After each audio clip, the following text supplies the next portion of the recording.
लोग संकुचित विचारधारा के लोग नहीं। एक अंधा गया, हाथी के सामने खड़ा हो गया, हाथी के पैर को छू करके बोलता है ये खंबा क्या है? खंबा है। खंबा। दूसरा अंधा गया, वो हाथी का सूंड पकड़ लिया, अब वो बोलता है कि ये बहुत मोटा डोर है, रस्सी है, रस्सा। तीसरा अंधा गया और वो जाकर के कहता है कान को पकड़ करके कि ये बहुत भारी सूप है, सूपा। छत्तीसगढ़ में क्या कहते हैं उसको? सूपा। ये सूपा है। किसी ने पेट पकड़ लिया और उसने कहा कि ये दीवार है। एक कोई दृष्टि वाला व्यक्ति पहुंचा और उसने कहा अरे मूर्खों, न ये खंबा है, न ये रस्सी है, न ये सूपा है, न ये दीवार है, ये क्या है? हाथी। क्या है? ये हाथी है। तो कोई कहता है भगवान निराकार है, सुनो बात, मूल बात। कोई कहता है भगवान निराकार है, कोई कहता है भगवान साकार है। तो भैया यदि भगवान निराकार है तो ये ध्रुव प्रहलाद कौन है? और यदि भगवान केवल साकार हैं तो जिस परमात्मा का अनुभव महर्षि दयानंद जी ने किया, जिस परमात्मा का अनुभव भगवान आदि शंकराचार्य जी ने किया, जिस परमात्मा का अनुभव कबीरदास ने किया, तो वो निराकार ब्रह्म कौन है? इसलिए कबीरदास जी महाराज ने दोनों के बीच में गोस्वामी तुलसीदास जी ने बीच की रेखा खींची। ये विवाद बहुत पहले का चला रहा है। मुझे ऐसा है कि महर्षि दयानंद जी महाराज जी से पहले हुए होंगे गोस्वामी जी कार्यकाल। ये लड़ाई झगड़ा बड़ा चलता था, तो गोस्वामी जी ने कहा बोले झंझट बंद करो, सारी समस्या बोलने की है, बोलना बंद कर दो।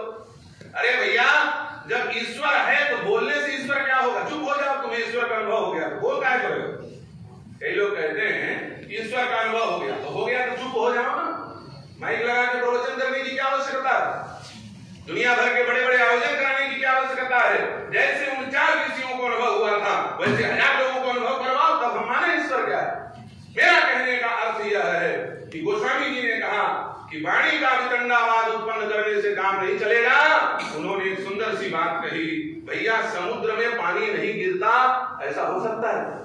जब बारिश होती है तो थल में भी बारिश होती है और जल में भी बारिश होती है, भले वो जल का समुद्र क्यों ना हो। उसी प्रकार परमात्मा का अवतार होता है और परमात्मा ही संसार है, वो अपने ऊपर अपना अवतार लेते हैं। अवतारा असंख्य, तुम सब के सब अवतार हो भगवान।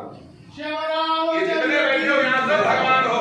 हम ब्रह्मास्मि का मतलब क्या होता है? हम ब्रह्म हैं, हम सब के सब भगवान स्वरूप हैं। तो भैया जब हम भगवान हो सकते हैं, शिरडी वाले साईं बाबा भगवान हो सकते हैं, अरे देखने वाले की दृष्टि की बात है। यदि देखने वाले की दृष्टि में दम हो तो उसे भूत में भगवान दिखता है, और नहीं है तो उसे इंसान में शैतान दिखता है। यही बात बोलना। गोस्वामी तुलसीदास जी महाराज ने इसलिए बीच का लाइन खींचा। गोस्वामी जी ने कहा सगुन ही अगुन ही नहीं कछु भेदा, पारी बीच इव गावहि वेदा। अरे भैया सगुन और अगुन का कोई भेद नहीं है, वो लंबी लंबी व्याख्या हठपूर्वक किया जा रहा है। हमको परमात्मा जैसे रूप में मिले वैसे हम स्वीकार करेंगे। वो निराकार मिले तो हमें निराकार स्वीकार है, और वो साकार मिले तो हमें साकार स्वीकार है। जिस समय गंगा जी की तट पर बैठ करके, गंगा जी के तट पर भगवान शंकराचार्य जी महाराज गंगा जी का सुंदर स्तुति कर रहे थे, उस समय किसी ने कहा बोले आप तो कहते हो अहम ब्रह्मास्मि, मैं ही ब्रह्म हूँ, स्तुति किसकी कर रहे हो?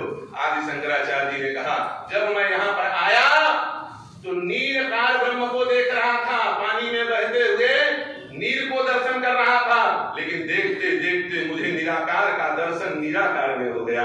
इस पानी में मुझे भगवान दिखाई दे गया, इस हवा में मुझे भगवान दिखाई दे गया, इस मिट्टी के कणकण में मुझे भगवान दिखाई दे गया। क्या नहीं है, ये सब के सब चरितार्थ किए हुए प्रकरण हैं, जिनको बाद में लिपिबद्ध किया गया है।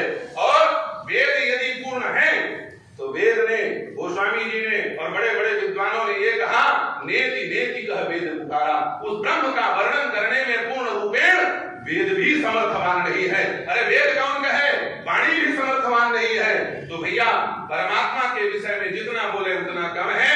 कुल मिला के मूल बात यह है, न वो निराकार है न वो साकार है, भक्त की भावना में तदाकार है। तुम जैसे चाहो वैसे भगवान प्रकट होंगे।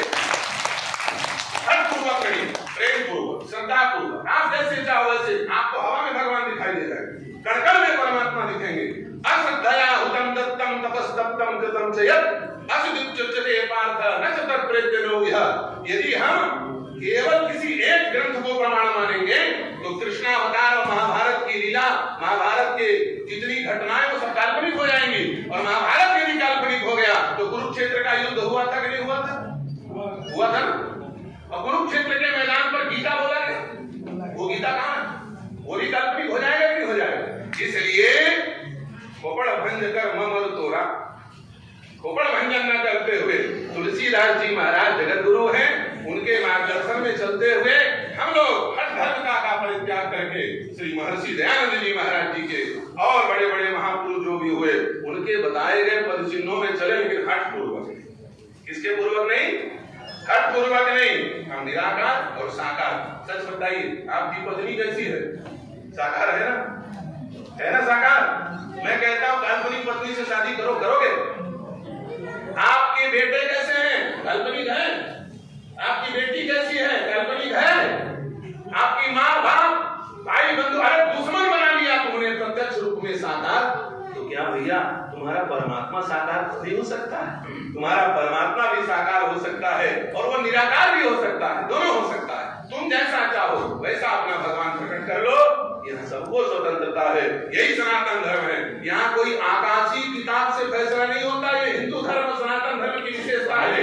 यहाँ पर सगुण और निर्गुण दोनों उपासन की परंपरा रही है। हमारे यहाँ कबीरदास भी वंदनीय है और हमारे यहाँ गोस्वामी तुलसीदास जी महाराज भी वंदनीय है। ये सनातन धर्म ने सबको समावेशन किया है, इसलिए दोनों वंदनीय है। सगुण को मानने वाले, निर्गुण को मानने वाले हम सबके चरणों में प्रणाम करते हैं।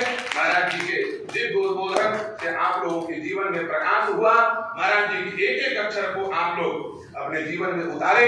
श्री महर्षि दयानंद जी महाराज युग पुरुष हैं, उनके चरणों में प्रणाम है।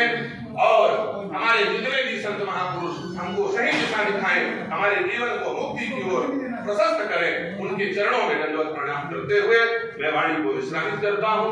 क्योंकि मैं 15 मिनट लेट हो गया हूँ, दूर से आया हूँ, इसलिए तत्काल इस मंच से विदा होता हूँ। मुझे दुर्ग की सभा में जाना है।